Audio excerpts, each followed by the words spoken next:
আসসালামু আলাইকুম। আজ আমি আপনাদেরকে ৪টি ভিন্ন স্বাদের মজার ইফতার আইটেম তৈরি করে দেখাবো। আজকের এই রেসিপিগুলো কিন্তু চাইলেই ইফতারের আইটেমে রাখতে পারেন। তাহলে ভিডিওটি শুরু থেকে শেষ পর্যন্ত দেখতে থাকুন। শুরুতেই তৈরি করে দেখাবো বাটারফ্লাই চিকেন রেসিপি। এখানে ২৫০ গ্রাম পরিমাণ মুরগির বুকের মাংস ঠিক এরকম কিউব করে কেটে নিয়েছি। আর চিকেনের পিসগুলো এই বাটির মধ্যে এখন নিয়ে নিব। তারপর দিয়ে দিচ্ছি ১ চা চামচ পরিমাণ চিলি ফ্লেক্স, ১ টেবিল চামচ পরিমাণ দিয়ে দিচ্ছি লেবুর রস, ১ চা চামচ পরিমাণ দিয়ে দিচ্ছি লাল মরিচের গুঁড়া, 1/4 চা চামচ পরিমাণ দিয়ে দিচ্ছি গোলমরিচের গুঁড়া, ১ চা চামচ পরিমাণ দিয়ে দিচ্ছি সয়া সস, ১ চা চামচ পরিমাণ দিয়ে দিচ্ছি ম্যাগি মশলা, ২ টেবিল চামচ পরিমাণ দিয়ে দিচ্ছি টক দই, ১ চা চামচ পরিমাণ দিয়ে দিচ্ছি আদা বাটা, 1/2 চা চামচ পরিমাণ দিয়ে দিচ্ছি পেঁয়াজ বাটা, দিয়ে দিচ্ছি 1/2 চা চামচ পরিমাণ লবণ, ২ টেবিল চামচ পরিমাণ কর্নফ্লাওয়ার, আর অল্প করে দিয়ে দিচ্ছি অরেঞ্জ ফুড কালার। কারো কাছে না থাকলে কিন্তু এটা স্কিপ করে নিলে হবে। এই ফুড কালারটা দিলে হবে কি, পাকোড়াগুলো ভাজার পর কিন্তু দেখতে সুন্দর লাগবে, সাথে দিয়ে কিন্তু কোনো হেরফের হবে না। এখন আমি হাত দিয়ে সবকিছু মাখিয়ে নিব। হাত দিয়ে ভালোভাবে এটাকে আমি মাখিয়ে নিলাম। এখন আমি ঢাকনা দিয়ে ঢেকে 30 মিনিটের জন্য এটাকে রেখে দিব। 30 মিনিট ম্যারিনেট হওয়ার জন্য রেখে দিয়েছিলাম। 30 মিনিট পর ঢাকনাটা উঠিয়ে নিয়েছি। মাংসটা কিন্তু আমাদের এই যে সুন্দর ম্যারিনেট হয়ে গিয়েছে। এখন আমি এটাকে সাইড করে নিচ্ছি। যেহেতু বলেছি পটেটো চিকেন পাকোড়া তৈরি করব, তার জন্য এখানে 2টা আলু এভাবে ছিলে ধুয়ে রেখে দিয়েছিলাম। এই আলু 2টা এখন আমি স্লাইস করে নিব। এখানে আমি একটা গ্রেটার নিয়েছি, আর এই গ্রেটারটা দিয়ে আলুটাকে আমি স্লাইস করে নিব। যাদের কাছে এই গ্রেটারটা নাই তারা কিন্তু বটি দিয়েও পাতলা পাতলা করে লম্বাটি শেপ করে স্লাইসগুলো করে নিতে পারবেন। একটা আলু এটার মধ্যে আমি আটকে নিয়েছি। এখন আমি এটাকে পাতলা পাতলা লম্বাটি শেপ করে স্লাইসগুলো করে নিব। একটা আলু আমি স্লাইস করে নিয়েছি, আর স্লাইসটা কেমন হবে আমি আপনাদেরকে উঠিয়ে দেখাই। এই যে দেখুন, এমন পাতলা পাতলা লম্বাটি করে স্লাইসগুলো করে নিতে হবে। 2টা আলু আমি স্লাইস করে নিয়েছি। এই যে দেখুন কেমন পাতলা পাতলা করে আলুগুলো আমি স্লাইস করেছি। এখন আমাদের যেটা করতে হবে, একটা বাটির মধ্যে নর্মাল পানি নিয়ে নিলাম। এখানে আমি 1 চা চামচ পরিমাণ লবণ দিয়ে দিচ্ছি। লবণটা পানির সাথে আমি হাত দিয়ে মিশিয়ে দিব। ওই যে স্লাইস করা আলুগুলো আছে, এখন এই আলুগুলো লবণ পানির মধ্যে ভিজিয়ে দিব। তাতে করে হবে কি, আলুগুলো কিন্তু কালো হবে না, না হলে আলুর কষ উঠে কিন্তু আলুগুলো একদম কালো কালো হয়ে যাবে। আর লবণ পানিতে দিলে কিন্তু আলুগুলো সফট হয়ে যাবে। পাকোড়া বানাতে গেলে কিন্তু আমাদের আলুগুলো ভেঙে যাবে না। কিছুক্ষণ এই লবণ পানির মধ্যে আলুগুলো ভিজিয়ে রাখবো। কিছুক্ষণ এই লবণ পানির মধ্যে ভিজিয়ে রেখে দিয়েছিলাম। এখন নর্মাল পানি দিয়ে আবারও এই আলুগুলোকে ভালো করে ধুয়ে নিব। চিকেনটা এখানে নিয়ে নিলাম, আর ওই আলুগুলো ধুয়ে নিয়ে নিয়েছি। এখন আমাদের যেটা করতে হবে, চিকেনের একটা পিস নিয়ে নিব, আর এখান থেকে আলুর একটা স্লাইস নিব। তারপর এই আলু স্লাইসের মধ্যে এভাবে চিকেনটাকে রেখে দিব। একদম মাঝ বরাবর কিন্তু আলু স্লাইসের মধ্যে চিকেনটা রেখে দিয়েছি। তারপর এইভাবে এটাকে ফোল্ড করে দিতে হবে, আর একটা টুথপিক দিয়ে এটাকে এভাবে আটকিয়ে দিব। টুথপিকগুলো কিন্তু আমি 10 মিনিট পানির মধ্যে ভিজিয়ে রেখে দিয়েছিলাম, না হলে কিন্তু ভাজার সময় টুথপিকগুলো পুড়ে যাবে। এই যে আরেকটি বানিয়ে নিলাম। তো এইভাবে সবগুলো বানিয়ে নিব। সবগুলো বানিয়ে রেডি করে নিলাম। এখানে আমি আরেকটি বাটি নিয়ে নিলাম, আর এই বাটির মধ্যে 1/3 কাপ কর্নফ্লাওয়ার নিয়ে নিচ্ছি। 1/4 কাপ পানি দিয়ে দিচ্ছি। একটা চামচের সাহায্যে পানি আর কর্নফ্লাওয়ারটা মিশিয়ে নিব। এখন আমরা পাকোড়াগুলো ভাজার জন্য চুলায় চলে যাব। চুলার মধ্যে আমি একটা ফ্রাই প্যান বসিয়ে তেল দিয়েছি পাকোড়াগুলো ভাজার জন্য, আর তেলটাকে গরম করে নিব। তেলটা আমাদের মোটামুটি গরম হয়ে গিয়েছে। ওই যে কর্নফ্লাওয়ারের ব্যাটারটা তৈরি করে রেখে দিয়েছিলাম, এটা নিয়ে নিয়েছি। আর পাকোড়ার একটা স্লাইস এখানে নিয়ে নিব। তারপর এটার মধ্যে এইভাবে চুবিয়ে সরাসরি তেলে দিয়ে দিব। কিছু দিয়ে দিলাম। চুলার আঁচ মিডিয়ামে রেখে এগুলোকে আমি কিছুক্ষণ ভেজে নিব। 2-3 মিনিট এভাবেই চুলার মধ্যে রেখে দিয়েছিলাম, আর চুলার আঁচটা মিডিয়ামে আছে। এখন চুলার আঁচটা আমি একদম লোতে করে দিয়েছি। চুলার আঁচ যদি লোতে না করে দিই তাহলে কিন্তু আলুটা সুন্দর ক্রিস্পি হবে না, আর মাংসটাও কুক হবে না। পাকোড়াগুলো আমি এখন উল্টিয়ে দিব। আর এই পাকোড়াগুলো ভাজার সময় অবশ্যই একটু ধৈর্য সহ যদি পাকোড়াগুলো ভাজেন তাহলে কিন্তু ছোট বড় সবাই খেতে অনেক পছন্দ করবে। তো আরো কিছুক্ষণ এভাবে চুলার মধ্যে ভেজে নিব। আরো 4-5 মিনিট আমি এগুলো ভেজেছি, আর এগুলো কিন্তু দেখুন কালার চলে এসেছে। যথেষ্ট পরিমাণ ক্রিস্পি হয়েছে। কর্নফ্লাওয়ারের জন্য কিন্তু এটা আরো বেশি ক্রিস্পি হয়েছে। তা এখন আমি উঠিয়ে নিচ্ছি, আর উঠিয়ে দেখাই কেমন হয়েছে। এই যে মাশাআল্লাহ, দেখুন কতটা ক্রিস্পি হয়েছে, এটা কিন্তু দেখেই বোঝা যাচ্ছে। পরেরগুলো আমি সেম প্রসেসে ভেজে নিচ্ছি। বাচ্চাদেরকে দিলে কিন্তু অনায়াসে এই চিকেন পাকোড়াটা খেয়ে ফেলবে। কতটা ক্রিস্পি হয়েছে আমি আপনাদেরকে একটা ভেঙে দেখাই। আর চিকেনটাও সুন্দর কুক হয়েছে। এই যে এখন দেখতে থাকুন নুডলসের পাকোড়া। 2 কাপ পরিমাণ নুডলস আগে থেকে এভাবে সেদ্ধ করে রেখে দিয়েছিলাম। আপনারা যে কোনো নুডলস দিয়ে কিন্তু এই পেঁয়াজুটা তৈরি করে নিতে পারবেন। এখানে আমি একটা বাটি নিয়ে নিলাম আর এই বাটির মধ্যে নুডলসটা ঢেলে দিচ্ছি। তারপর এখানে নিয়ে নিয়েছি একটা মিডিয়াম সাইজের আলু, আর আলুটাকে সেদ্ধ করে এভাবে ম্যাশ করে নিয়েছিলাম। দিয়ে দিচ্ছি হাফ চা চামচ পরিমাণ লাল মরিচের গুঁড়া, হাফ চা চামচ পরিমাণ ভাজা জিরার গুঁড়া, 2টা কাঁচামরিচ কুচি করে রেখেছিলাম সেগুলো দিয়ে দিচ্ছি, 1 চা চামচ পরিমাণ আদা আর 1 চা চামচ পরিমাণ রসুন বাটা, 1 কাপ পরিমাণ পেঁয়াজ আমি আগে থেকেই কুচি করে রেখে দিয়েছিলাম। যেহেতু বলেছি পেঁয়াজটা তৈরি করব, আমি পেঁয়াজটাকে একটু মোটা মোটা করে কেটে নিয়েছি। তারপর দিয়ে দিচ্ছি 2 টেবিল চামচ পরিমাণ ধনিয়া পাতা, 1/4 চা চামচ পরিমাণ দিয়ে দিচ্ছি হলুদের গুঁড়া, হাফ চা চামচ দিয়ে দিচ্ছি ধনিয়ার গুঁড়া, লবণ দিয়ে দিচ্ছি আমি হাফ চা চামচ পরিমাণ। প্রথমে আমরা এভাবে আলতো করে সবকিছু মিশিয়ে নিব। যে আলুটা দিয়েছি আলুটাও যেন নুডলসের সাথে মিশে যায়, আলতোভাবে আমি সবকিছু মিশিয়ে নিলাম। দিয়ে দিচ্ছি 2 টেবিল চামচ পরিমাণ কর্নফ্লাওয়ার। কারো কাছে যদি কর্নফ্লাওয়ারটা না থাকে সেই ক্ষেত্রে কিন্তু আপনারা শুকনা চালের গুঁড়াও এখানে দিয়ে দিতে পারবেন। আর সাথে দিয়ে দেবো একটা ডিম। এখন আমি আবারও ভালো করে হাত দিয়ে সবকিছু মিশিয়ে নিব। সবকিছু কিন্তু আমি ভালো করে এই যে মাখিয়ে নিয়েছি, আর একদম কিন্তু হাতের জোরে আমি ভর্তা করি নাই। এখনো কিন্তু নুডলসগুলো দেখা যাচ্ছে। আমি এভাবে একটু হাতে নিয়ে দেখবো পেঁয়াজু শেপ দেওয়া যাচ্ছে কিনা। এই যে এটা কিন্তু পেঁয়াজু শেপ দেওয়া যাচ্ছে।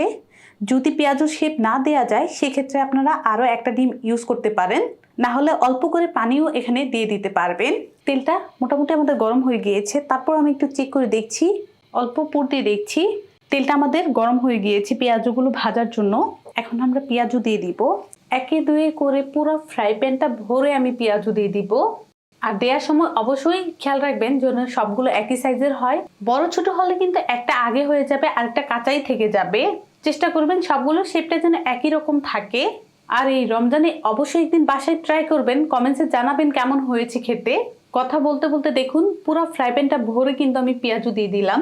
এভাবে আমি কিছুক্ষণ রেখে দিচ্ছি। 3 থেকে 4 মিনিট চুলার মধ্যে এভাবেই রেখে দিয়েছিলাম। এখন আমি এগুলোকে উল্টিয়ে দিব। পেঁয়াজগুলো দেওয়ার সাথে সাথে যদি আমরা উল্টাতে যাই তাহলে কিন্তু এগুলো ভেঙে যাবে। দেওয়ার কিছুক্ষণ পর এগুলোকে উল্টিয়ে দিতে হবে, আর আলতোভাবে উল্টিয়ে দিতে হবে। আর চুলার আঁচটা অবশ্যই কিন্তু মিডিয়াম আর লোর মাঝামাঝি রাখবেন।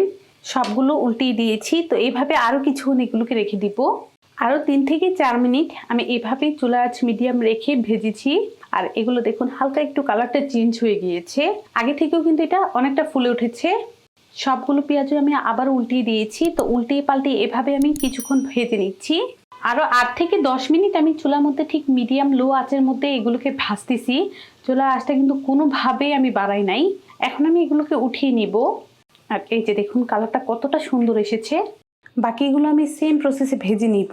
সবগুলো পেঁয়াজও আমি ভেজে রেডি করে নিলাম। একটা পেঁয়াজও ভেঙে শেয়ার করছি কতটা ক্রিস্পি হয়েছে। দারুণ কিন্তু ক্রিস্পি হয়েছে, আর এই ক্রিস্পিটা কিন্তু অনেকক্ষণ পর্যন্ত থাকবে। তৈরি করে দেখাবো চিকেন কিমা পুরি। পুরি তৈরি করার জন্য আমি এখানে 1.5 কাপ পরিমাণ ময়দা নিয়েছি। তারপর এখানে হাফ চা চামচ পরিমাণ লবণ নিয়ে নিলাম। 1.5 টেবিল চামচ পরিমাণ রান্নার রেগুলার তেল দিয়ে দিব। ময়দার জায়গায় প্যাকেটের যে আটাটা পাওয়া যায় সেটা দিয়েও কিন্তু পুরিটা ভালো হয়। আপনারা চাইলে কিন্তু প্যাকেটের আটা দিয়েও পুরিটা বানিয়ে নিতে পারবেন। এখন আমি হাত দিয়ে তেলটা ভালো করে ময়দার সাথে এভাবে মিশিয়ে নিব। আর ভালো করে কিন্তু হাত দিয়ে এভাবে কুচলি কুচলি ময়দার সাথে তেলটাকে মিশিয়ে নিতে হবে। তেলটা যখন ময়দার সাথে মিশে যাবে আর এভাবে মুঠি করলে কিন্তু একসাথে দলা হয়ে গিয়েছে, আবার আঙুলটা দিয়ে একটু চাপ দিলেই ভেঙে যাচ্ছে।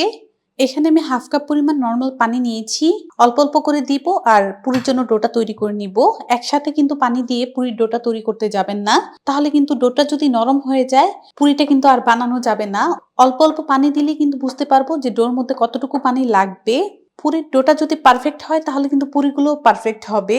অল্প অল্প পানি দিয়ে আমি ডোটাকে করে নিচ্ছি। অল্প অল্প পানি দিয়ে পুরির জন্য কিন্তু ডোটা আমরা করে নিলাম।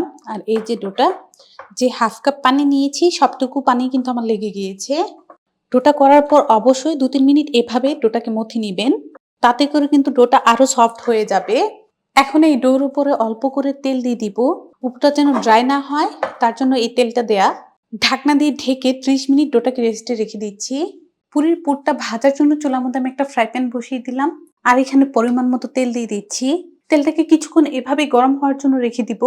এখানে আমি 1 কাপ পরিমাণ পেঁয়াজ কুচি করে নিয়েছি। পুরির জন্য পেঁয়াজের পরিমাণটা একটু বেশি লাগবে। তা থেকে আমি 1/2 কাপ পরিমাণ এই প্যানের মধ্যে দিয়ে দিব। তারপর একটা স্প্যাচুলা দিয়ে পেঁয়াজটাকে তেলের সাথে কিছুক্ষণ ভেজে নিচ্ছি। পেঁয়াজটা হালকা সফট হয়েছে আর এই যে দেখুন হালকা একটা বাদামি কালার চলে এসেছে। এখন এখানে দিয়ে দিব 1 চা চামচ পরিমাণ রসুন বাটা আর 1 চা চামচ পরিমাণ আদা বাটা। এই পেঁয়াজের সাথে রসুন আর আদাটাকে কিছুক্ষণ ভেজে নিচ্ছি। অল্প করে পানি দিয়ে দিব যেন মশলাটা না পুড়ে যায়।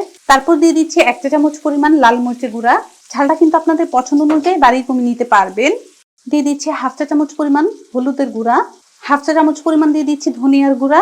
স্প্যাচুলা দিয়ে সবকিছু মিশিয়ে নিচ্ছি। 1/2 চা চামচ পরিমাণ দিয়ে দিচ্ছি ভাজা জিরার গুঁড়া আর 1 চা চামচ পরিমাণ দিয়ে দিচ্ছি লবণ। আরো অল্প করে পানি দিয়ে এই মশলাটাকে আমি কিছুক্ষণ কষিয়ে নিব। মশলাটা আমি কিছুক্ষণ কষিয়ে নিলাম। আজকে চিকেন কিমা পুরি বানানোর জন্য এখানে 1 কাপ পরিমাণ চিকেন কিমা নিয়েছি। চিকেন কিমাটা এখন মশলার সাথে আমি মিশিয়ে নিব। এখন চুলা আঁচটা মিডিয়াম করে কিছুক্ষণ এভাবে ভেজে নিব। এটা কিন্তু ঢাকনা দিয়ে ঢাকার কোনোই প্রয়োজন নাই, যেহেতু চিকেন কিমা কিমা কিন্তু সিদ্ধ হতে বেশি সময় লাগে না। তো এভাবে আমি এটাকে আরো কিছুক্ষণ ভেজে নিচ্ছি। কিছুক্ষণ কিমাটাকে আমি ভেজে নিয়েছি আর এই যে দেখুন নাড়তে নাড়তে কিন্তু এটা ঝুরি ঝুরি হয়ে গিয়েছে। এখন এখানে ওই যে আমি 1 কাপ পেঁয়াজ কুচি করেছিলাম তা থেকে 1/2 কাপ প্রথমেই ভেজে নিয়েছিলাম আর 1/2 কাপ এখন এখানে দিয়ে দিব। আবারও চুলার আঁচটা মিডিয়াম রেখে কিছুক্ষণ এগুলোকে এভাবে ভাজবো। আরো 2-3 মিনিট আমি ভেজে নিলাম। তারপর দিয়ে দিব 1/2 চা চামচ পরিমাণ গরম মশলা গুঁড়া আর দিয়ে দিচ্ছি 1/2 চা চামচ পরিমাণ চিলি ফ্লেক্স। আবারও সবকিছু মিশিয়ে নিচ্ছি। আর এখানে কিছু ধনিয়া পাতা কুচি করে রেখে দিয়েছিলাম, ধনিয়া পাতা কুচিগুলো দিয়ে দিয়েছি। এই কিমাটাকে আমি আরো 3-4 মিনিট ভেজে নিচ্ছি। কিমাটাকে আমি আরো 3-4 মিনিট এভাবে ভেজে নিয়েছি। কিমাটা আমাদের ভাজা হয়ে গিয়েছে। এখন এটাকে একটা বাটির মধ্যে উঠিয়ে নিব। ডোটাকে আমি 30 মিনিট রেস্টে রেখে দিয়েছিলাম। ঢাকনাটা উঠিয়ে নিয়েছি আর এটাকে এখন আমি আবারও ভালো করে মুথে নিব। এখন যেটা করব এই ডো থেকে ছোট ছোট লেচি কেটে নিব। পুরিটা কিন্তু ছোট বড় সেটা আপনাদের পছন্দ অনুযায়ী বানিয়ে নিতে পারবেন। আমি এমন ছোট ছোট করে লেচি কেটে নিচ্ছি। এখানে আমার 8টি লেচির মতো হয়েছে। এখানে আমি একটা লেচি নিয়ে নিয়েছি। তারপর এই লেচিটাকে হাত দিয়ে এভাবে একটু বাটি শেপ করে দিব। এই যে তারপর যে পুরটা বানিয়েছিলাম সে পুর থেকে অল্প করে এখানে দিয়ে দিব। এখন এটাকে এভাবে করে আমি সিল করে নিচ্ছি। আর ভালো করে কিন্তু সিলটা করতে হবে, না হলে কি হবে ভাজার সময় খুলে পুরটা বের হয়ে যাবে। এই যে এটাকে ভালোভাবে আমি সিল করে দিয়েছি। চিকেন পুর দিয়ে সবগুলো আমি এভাবে রেডি করে নিয়েছি। এখন এখানে অল্প করে তেল দিয়ে দিব। তেলটাকে এভাবে লাগিয়ে নিচ্ছি। তারপর একটা বেলনির সাহায্যে আলতো করে এটাকে বেলে নিব। বেশি চাপ দিলে কিন্তু আমাদের পুরটা বের হয়ে যাবে। আলতো করে এটাকে বেলে নিতে হবে। আমি একটা রুটি বেলে নিয়েছি। তো এভাবে করে সবগুলো রুটি আমি বেলে নিব। পুরি ভাজার জন্য চুলার মধ্যে একটা কড়াই বসিয়ে তেল দিয়েছি গরম হওয়ার জন্য। অল্প করে ডো দিয়ে দেখবো তেলটা আমাদের গরম হয়েছে কিনা। তেলটা আমাদের গরম হয়ে গিয়েছে। এখন এখানে আমি একটা রুটি দিয়ে দিব। রুটিটা তেলের উপরে ভেসে আসা পর্যন্ত অপেক্ষা করছি। রুটিটা যখন তেলের উপরে ভেসে উঠবে তখন একটা ঝাঁঝনি দিয়ে এটাকে এভাবে একটু ডুবিয়ে ডুবিয়ে দিব। আর চুলা আঁচটা এখন আমার মিডিয়ামে আছে। তেলটা যখন একদম গরম হয়ে যাবে চুলা আঁচটা মিডিয়াম করে দিতে হবে। আর মাশাআল্লাহ দেখুন এটা কিন্তু ফুলে উঠেছে। পুরিটা ভাজতে কিন্তু বেশি সময় লাগে না, 1 থেকে 2 মিনিটের মধ্যে কিন্তু পুরিটা ভাজা হয়ে যাবে। পুরি কিন্তু একসাথে বেলে তারপরে ভাজতে আসবেন না। আমি 2টা বেলেই চলে এসেছি ভাজার জন্য। মাশাআল্লাহ প্রথম পুরিটা দেখুন কত সুন্দরভাবে ফুলে উঠেছে। এখন আমি এটাকে উঠিয়ে নিচ্ছি আর এই যে কালারটা কতটা সুন্দর এসেছে। কিছু পুরি আমি পরিবেশন করে নিলাম। একটা পুরি ভেঙে শেয়ার করছি কতটা পারফেক্ট হয়েছে। এখন তৈরি করে দেখাবো ক্রিস্পি পালং পাকোড়া রেসিপি। পালং পাকোড়া বানানোর জন্য এখানে আমি 200 গ্রাম পালং শাক নিয়েছি। এই শাকগুলো কিন্তু যেটা করেছিলাম ডাটাগুলো আলাদা করে তারপর যে পাতার অংশটা সেটাই নিয়েছি পাকোড়ার জন্য। আমি আপনাদের বোঝার সুবিধার জন্য এখানে 2টা পাতা রেখে দিয়েছিলাম। ডাটাটা কিভাবে আমি আলাদা করেছি সেটা আমি আপনাদেরকে একটু দেখিয়ে দিই। ঠিক এভাবে করে ডাটাগুলো আলাদা করে পাতাটাই শুধু নিয়েছি পাকোড়ার জন্য। আর লাগছে আমাদের একটা মিডিয়াম সাইজের আলু। আর আলুটার খোসাটা এভাবে ছাড়িয়ে লবণ পানির মধ্যে ভিজিয়ে রেখে দিয়েছিলাম। এখানে একটা চিকন গ্রেটার নিয়েছি আর এই গ্রেটারটা দিয়ে আলুটাকে গ্রেট করে নিব। ঠিক এমন কুচি করে নিয়েছি। কারো কাছে যদি এই গ্রেটারটা না থাকে সেই ক্ষেত্রে কিন্তু আপনারা বটি দিয়েও এভাবে কুচি করে তারপর পাকোড়াটা বানিয়ে নিতে পারবেন। এখানে একটা বাটির মধ্যে নরমাল পানি নিয়ে নিলাম আর কুচি করা আলুগুলো এই পানির মধ্যে এখন ভিজিয়ে দিব। সঙ্গে সঙ্গে যদি আলুগুলো আমরা না ভিজাই তাহলে কিন্তু আলুগুলো একদম লাল হয়ে যাবে। সবগুলো আলু কুচি আমি দিয়ে দিয়েছি। এখন এই পানিটার মধ্যে এভাবে কুচলিয়ে আলুগুলো ধুয়ে আমি একটা প্লেটের মধ্যে নিয়ে নিব। কুচি করা পালং শাকগুলো এই বাটির মধ্যে নিয়ে নিচ্ছি। তারপর দিয়ে দিচ্ছি 1 চা চামচ পরিমাণ লবণ। লবণটা দেওয়ার পর পালং শাকের সাথে লবণটাকে এভাবে হাত দিয়ে কষলিয়ে মিশিয়ে নিব। লবণটা মিশানোর কারণে দেখুন শাকগুলো কিন্তু অনেকটাই মিশে গিয়েছে। এখন ওই যে একটা আলু কুচি করে রেখে দিয়েছিলাম সেই আলু কুচিটা দিয়ে দিব। কুচি করা আলুটা দিয়ে দিলাম। দিয়ে দিচ্ছি 1/2 চা চামচ পরিমাণ ভাজা জিরার গুঁড়া। 4টা কাঁচামরিচ কুচি দিয়ে দিচ্ছি। 1/2 চা চামচ পরিমাণ দিয়ে দিচ্ছি হলুদের গুঁড়া। 1/2 চা চামচ দিয়ে দিচ্ছি লাল মরিচের গুঁড়া। ঝালটা কিন্তু আপনাদের পছন্দ অনুযায়ী বাড়িয়ে কমিয়ে নিতে পারবেন। 1/2 চা চামচ পরিমাণ দিয়ে দিচ্ছি ধনিয়ার গুঁড়া। 1 টেবিল চামচ পরিমাণ দিয়ে দিচ্ছি লেবুর রস। 1 চা চামচ পরিমাণ আদা বাটা আর 1 চা চামচ পরিমাণ পেঁয়াজ বাটা দিয়ে দিচ্ছি। 2 টেবিল চামচ পরিমাণ দিয়ে দিচ্ছি সাদা তিল। তিলটা যদি কারোর হাতের কাছে না থাকে সেক্ষেত্রে আপনারা স্কিপ করে নিলে হবে, কিন্তু তিল দিলে কিন্তু পাকোড়াটা খেতে ভালো লাগে। সাথে দিয়ে দেব 1/2 কাপ পরিমাণ পেঁয়াজ কুচি। আর পাকোড়ার জন্য কিন্তু পেঁয়াজটাকে আমি একটু মোটা মোটা করে কেটেছি। সাথে দিয়ে দিব কিছু ধনিয়া পাতা কুচি। সাথে দিয়ে দিচ্ছি 2 টেবিল চামচ পরিমাণ চালের গুঁড়া। আর এই চালের গুঁড়াটা পাকোড়ার মধ্যে দিলে কিন্তু পাকোড়াটা আরো বেশি ক্রিস্পি হয়। আর নিলাম 1/4 কাপ বেসন। অল্প অল্প দিব আর এভাবে সবকিছু মিশিয়ে নিব। একসাথে দিয়ে দিলে কিন্তু বুঝবেন না, তো অল্প অল্প করে দিতে হবে আর এইভাবে করে মিশিয়ে নিতে হবে। কারো কাছে যদি কর্নফ্লাওয়ার থাকে তাহলে কিন্তু আপনারা এই পাকোড়ার মধ্যে কর্নফ্লাওয়ারটাও দিতে পারেন, সেই ক্ষেত্রে চালের গুঁড়াটা দিতে হবে না। আর হাতের কাছে যদি কর্নফ্লাওয়ার না থাকে এই যে আমার মতো এভাবে চালের গুঁড়াও দিয়ে দিতে পারবেন। যে 1/4 কাপ বেসন নিয়েছিলাম সবটুকুই দিয়ে দিলাম। এখন আমি সবকিছু ভালো করে মিশিয়ে নিব। সবকিছু আমি মিশিয়ে নিলাম। এখন যেটা দিব 1/4 চা চামচ পরিমাণ বেকিং পাউডার দিয়ে দিচ্ছি। এই বেকিং পাউডারটা দিলে হবে কি পাকোড়ার ভিতরটা কিন্তু ফ্লাফি হবে। সবকিছু যখন একদম মাখিয়ে নিবেন তখনই কিন্তু বেকিং পাউডারটা দিবেন। এই যে সবকিছু আমি মিশিয়ে নিয়েছি আর দেখছি পাকোড়ার শেপ দেওয়া যাচ্ছে কিনা। এই যে পাকোড়ার শেপ কিন্তু দেওয়া যাচ্ছে। যখনই আপনারা পাকোড়ার জন্য পুর তৈরি করবেন অবশ্যই এভাবে একটু চেক করে দেখবেন পাকোড়া হচ্ছে কিনা। যদি না হয় সেক্ষেত্রে আপনারা চালের গুঁড়া না হলে বেসন দিয়ে দিতে পারবেন।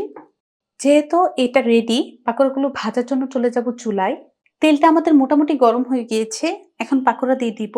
তেলটা যখন গরম হয়ে যাবে চুলা আঁচটা একদম লোতে করে দিবেন, না হলে কিন্তু উপরটা কালার চলে আসবে আর ভিতরে কাঁচা থেকে যাবে। ক্রিস্পিটাও কিন্তু সুন্দর হবে না। কিছু পাকোড়া আমি দিয়ে দিলাম, এভাবেই রেখে দিব। দেওয়ার 3 থেকে 4 মিনিট পর দেখুন তেলের উপর কিন্তু ভেসে উঠেছে। এখন এগুলোকে আলতো করে উল্টিয়ে দিব। এখন কিন্তু পুরোপুরি ভাবে এগুলো শক্ত হয় নাই, তো আলতো করে উল্টিয়ে দিতে হবে, না হলে কিন্তু একদম ভেঙে ছড়ে যাবে। চুলা আঁচটা কিন্তু আমার লোতেই আছে আর চুলা আঁচ লোতে রেখে পাকোড়াগুলো আমি ভেজে নিব, তাহলে কিন্তু সুন্দর মচমচে হবে। আমি বলবো একদিন বাসায় এভাবে ট্রাই করে দেখতে পারেন যে পালং পাকোড়া খেতে কত মজা। আমার বিশ্বাস একদিন যদি এই পালং পাকোড়া তৈরি করেন তাহলে এটার ফ্যান হয়ে যাবেন। সবগুলো পাকোড়া আমি এভাবে উল্টিয়ে দিয়েছি, তো আরো কিছুক্ষণ এভাবেই তেলের মধ্যে রেখে দিব। আরো 4-5 মিনিট আমি এগুলোকে ভেজেছি আর সুন্দর একটা কালার চলে এসেছে। পাকোড়াগুলো কিন্তু আমাদের ক্রিস্পি হয়েছে। এখন আমি উঠিয়ে নিচ্ছি আর মাশাআল্লাহ দেখুন কত সুন্দর একটা কালার এসেছে। পরেরগুলো আমি সেম প্রসেসে ভেজে নিব। সবগুলো পাকোড়া ভেজে রেডি করে নিলাম।